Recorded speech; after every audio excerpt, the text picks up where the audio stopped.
예, 오늘 본문 우리 에베소서 2장 우리 19절부터 우리 22절 말씀을 중심으로 함께 지어져 가는 교회라는 제목으로 우리 함께 은혜를 받는 시간 되었으면 좋겠습니다. 신자는 세상 가운데 우리가 살아가면서 자신의 그 정체성을 늘 확인해야 됩니다.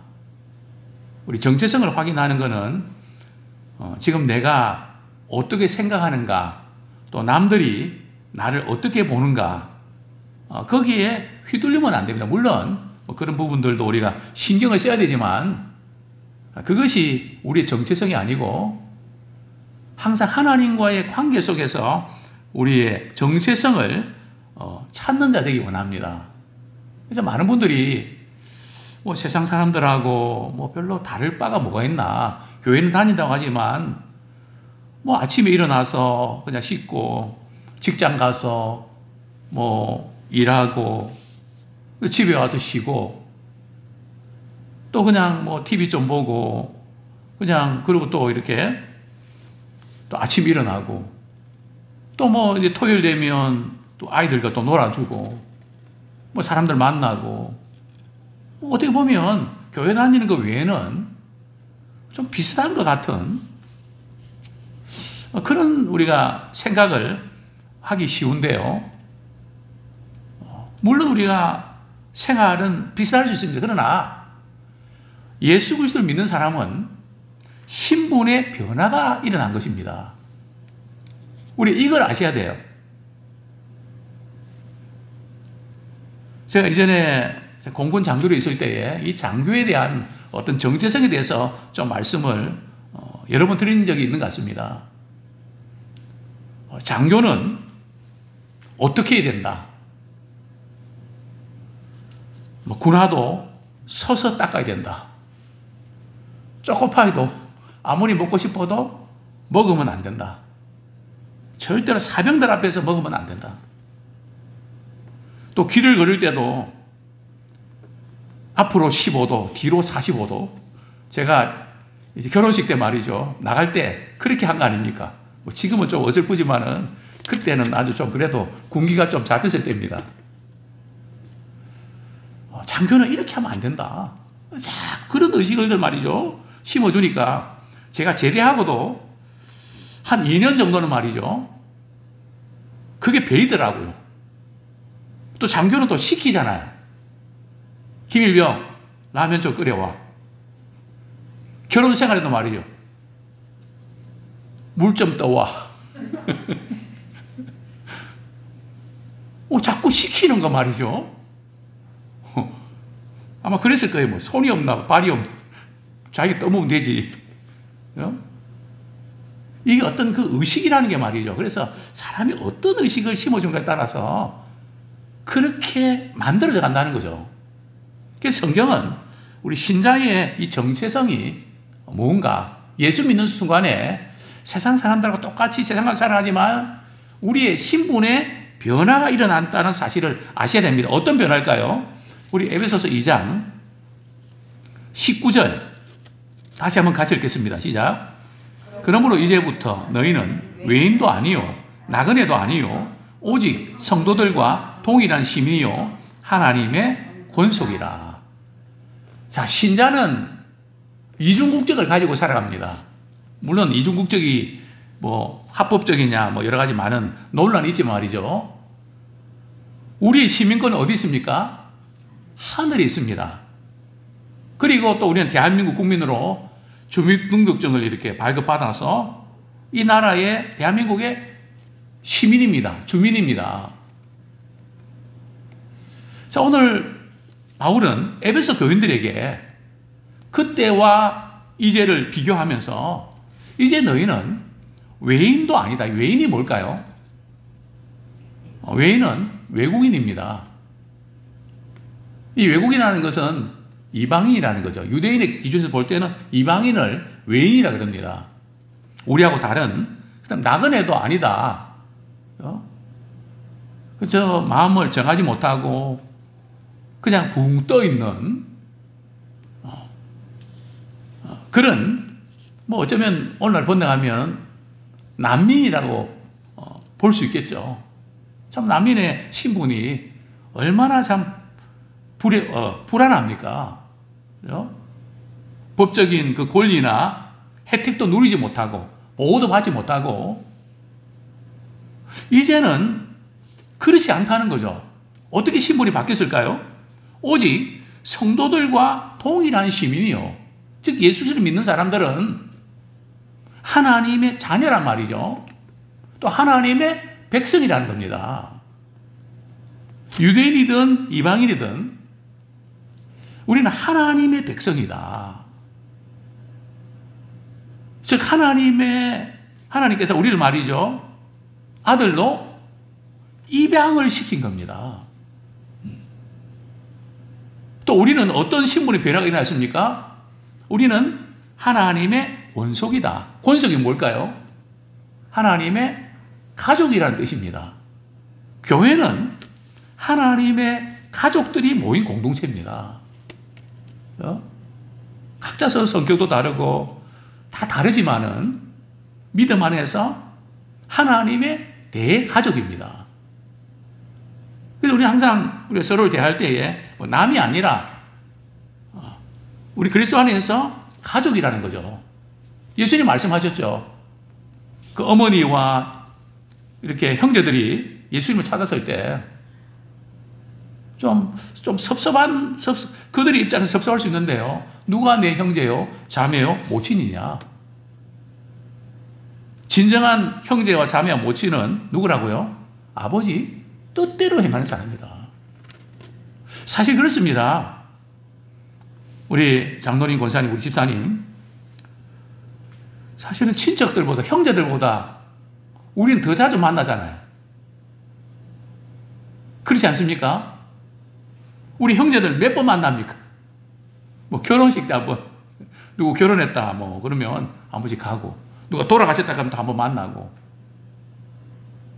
근데 저희들은 뭐 그저 어쩌면 일주일 내내 뭐 그냥 350일 이상 말이죠.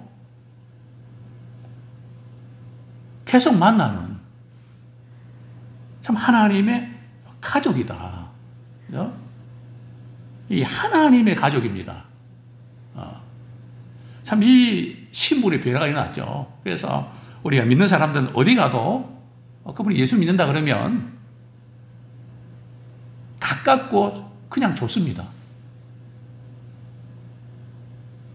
머리하러 가는데도 그분이 어느 교회 권사님이고 그러니까 너무너무 그 자체만 좋은 거죠. 벌써 믿는다 그러면 남다른 겁니다.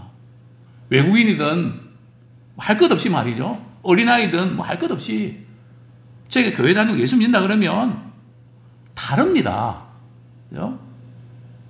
무슨 형제도 아니고 뭐 부모님께서 태어난 것도 아니지만 우리는 그리스도의 피로 맺어진 관계이기 때문에 말이죠. 다릅니다.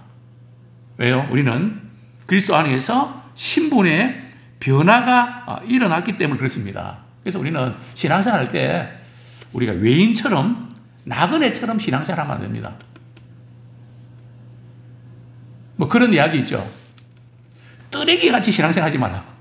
뜨레기가 뭔지 아십니까?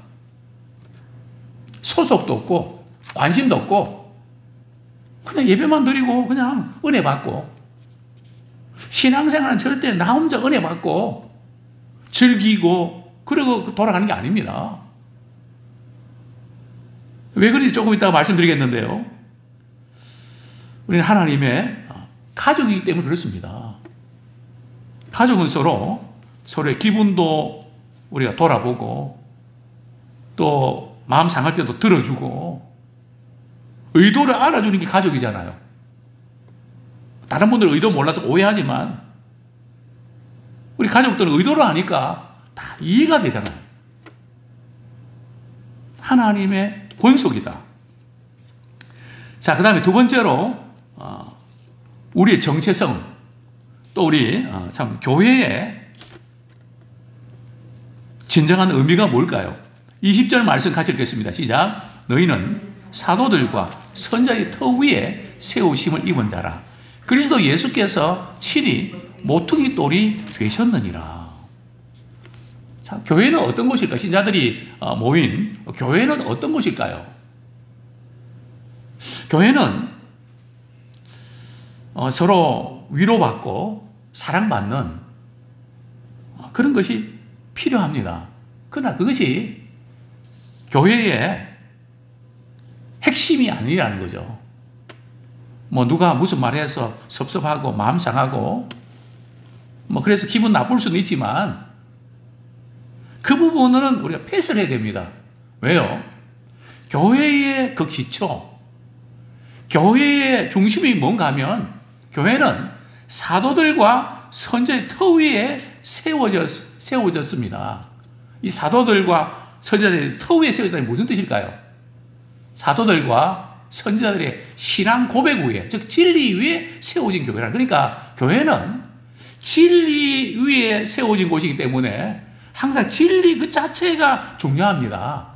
다른 사람과의 관계, 어떤 일하는 스타일, 뭐 그런 부분에서 서로 마음 상할 수 있지만 근본적인 그런 부분들이 흔들리면 안 된다는 거죠.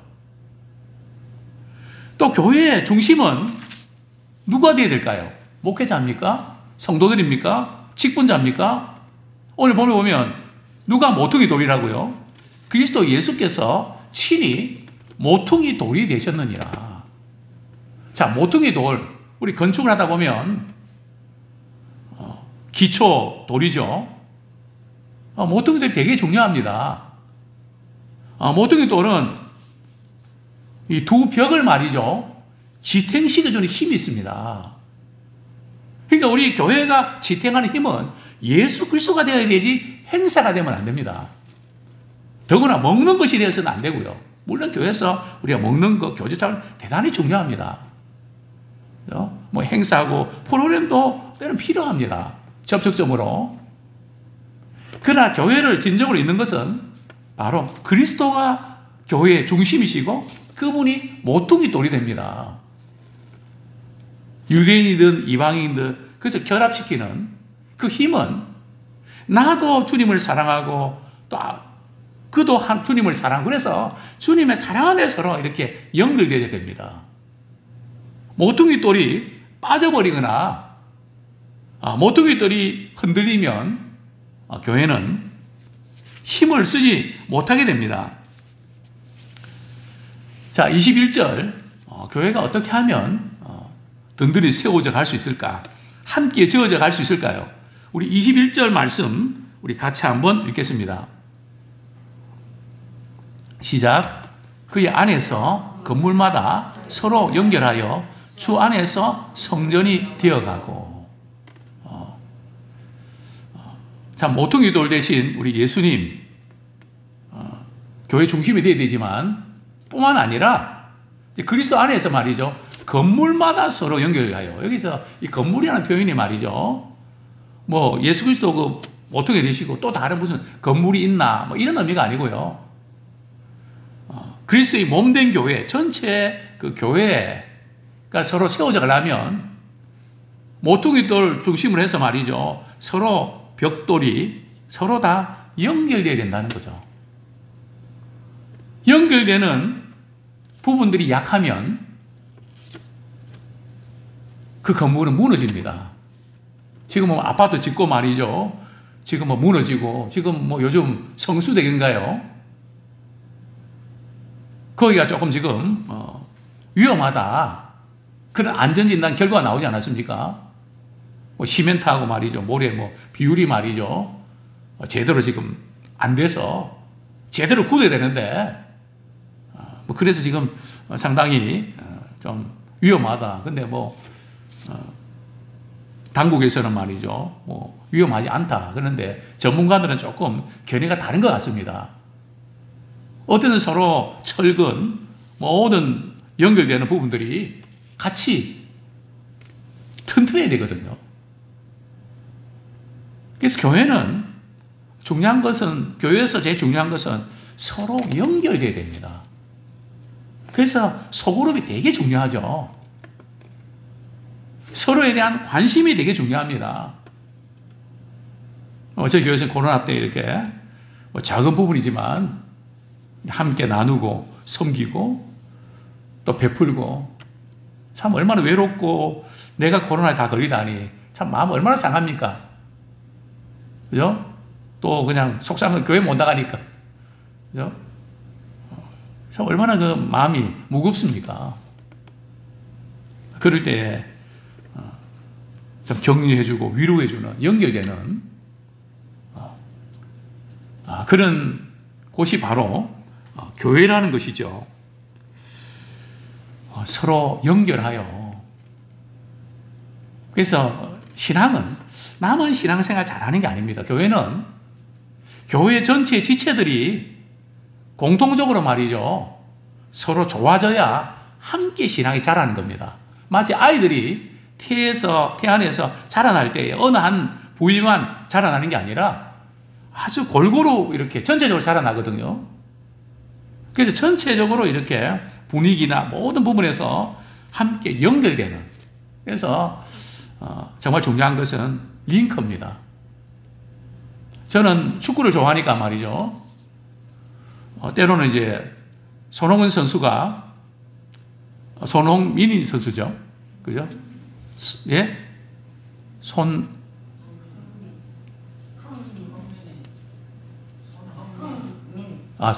예, 죄송합니다. 내가 예. 손흥민 선수가 이제 이렇게 한국에서 이렇게 축구하면 잘 힘을 발휘 못 합니다. 손흥민 선수의 이렇게 골 넣는 걸 보면 말이죠. 거의 패턴이 비슷하거든요. 우선은 손흥민 선수가 굉장히 빠릅니다. 그러면 누가 말이죠. 이 볼을 연결을 잘 시켜줘야 됩니다. 또 우리 손흥민 선수 역시 어시스턴트를 잘합니다. 연결을 잘 시켜줘요. 아주 적재조소에. 그러니까 뭐 그냥 순식간에 골을 집어넣는단 말이죠. 근데 한국에 오면 누가 연결을, 링크를 해줘야 되는데 그거를 못 해주니까 제대로 힘을 발휘 못하는 겁니다.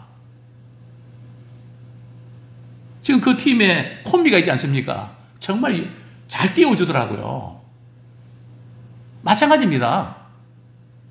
교회도, 뭐 회사도, 우리나라도 정말 세워져 가려면 연결이 잘 돼야 됩니다.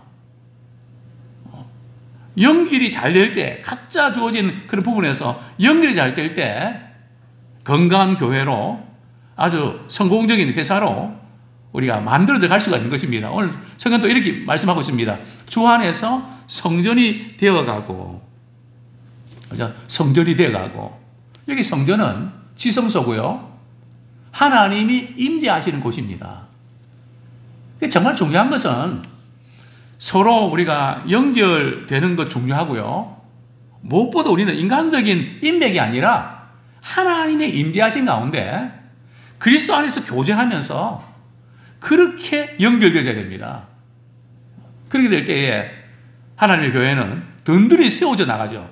자, 22절 함께 지어져 가는 교회에 또 다른 특징이 나오는데요. 같이 한번 읽겠습니다. 시작. 너희도 성령 안에서 하나님이 거하실 처소가 되기 위하여 그리스도 예수 안에서 함께 지어져 가느니라. 자, 교회는 사랑 공동체고 예수 공동체고 또한 성령 공동체입니다. 우리 회의를 하고 또 뭔가 할 때에 정말 성령 안에서 이루어져야 됩니다. 내 생각이 아니라 정말 하나님이 기뻐하신 뜻이 뭔가 또 성령께서 주시는 감동을 따라서 기도하는 가운데 성령께서 소원을 주십니다. 아무개 참 이런 부분에서 위로하고 격려하지 않겠니? 좀 격려가 필요하고 힘이 필요한데 너가 그 역할 좀 하지 않겠니? 우리 하나님께서 우리를 통해서 주님의 손과 발이 되기를 원하시거든요.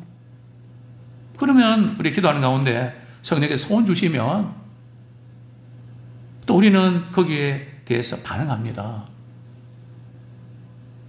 그러니까 성령께서 우리에게 감동 주실 때 그 안에서 우리는 하나님이 거하실 처소가 되기 위해서 내 생각대로 하면 하나님께서 거하지 않으시거든요. 성령께서 우리가 하나님이 기뻐하신 뜻대로 우리를 만들어 가신단 말이죠. 그러니까 우리는 늘 끊임없이 기도하고 말씀 읽으면서 이끌리는 게 말이죠. 참 하나님이 기뻐하시는 것이 뭔가? 또 우리가 서로 섭섭하고 마음 상하고 뭐 그런 일들이 있을 수 있습니다. 그때마다 우리는 기도할 때에 우리 안에 성령께서 말이죠. 우리의 마음과 생각을 바꿔주십니다. 왜 너 그렇게 생각하니? 이렇게 생각할 수 있잖아.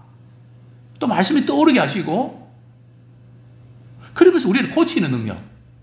이게 신앙의 성숙도입니다. 뭐 한번 그 생각이 잘 잡히면 말이죠. 누구 말도 안 듣고 말이죠. 마유회를 고집하는. 우리가 아무리 옳다고 해도 늘 우리는 성령 안에서 수정하고 고칠 생각하고 성령께서 그렇게 감동 주시면 그렇게 하는 거거든요. 그래서 우리는 성령 안에서 하나님이 거하시는, 우리는 하나님의 전이잖아요. 성령께서 거하시는 전이잖아요. 그렇게 되어가기 위하여 그리스도 예수 안에 함께 지어져 가느니라. 우리 교회는 함께 지어져 가는 것이지 완제품이 아닙니다. 계속해서 우리는 그리스도를 머리로 우리 서로 지체들이 연결되어지고 그러면서 함께 지어져 가는 진행입니다. 그래서 늘 우리 주님 앞에서 겸손하게 주님을 사랑하며 또 교회를 사랑하는 그런 우리가 더 되기 원합니다. 어떻게 우리가 지어져 가는데 도구가 될 수 있을까요? 무엇보다도 우리가 복음의 증인되어서 죽어가는 영혼들을 주님께로 인도하는, 그래서 교회는 구원받는 숫자가 더해져 가야 됩니다. 그리고 또한 하나님의 통치가 이루어져야 됩니다. 내 생각이 아니라 정 하나님이 기뻐하시는 그런 아이디어, 그런 마음들. 그래서 그런 그 마음들을 우리가 갖고 계속해서 만들어가는 그런, 우리가 참 직장생활 할 때도 어떻게 하면 잘해볼까요? 얼마나 고민 많이 합니까? 사실 교회도 그래야 되거든요. 근데 타성에 젖어서 뭐 그냥 그러니 하고 그냥 넘어가는 경우들이 많은데, 참 요즘 제가 많이 이렇게 도전받고 돌아보게 됩니다. 계속해서 어떻게 하면 성도들이 유익한 것을 줄 수 있을까? 어떻게 함께 지어져 갈 수 있을까? 계속해서 하나님의 통치가 이루어질 수 있도록 연구하고 지혜를 모으기 원합니다. 그래서 하나님 나라가 확장되는, 하나님 나라가 세워져 가는 일에 우리 개인도 가정도 교회도 아름답게 쓰임받기를 축원합니다.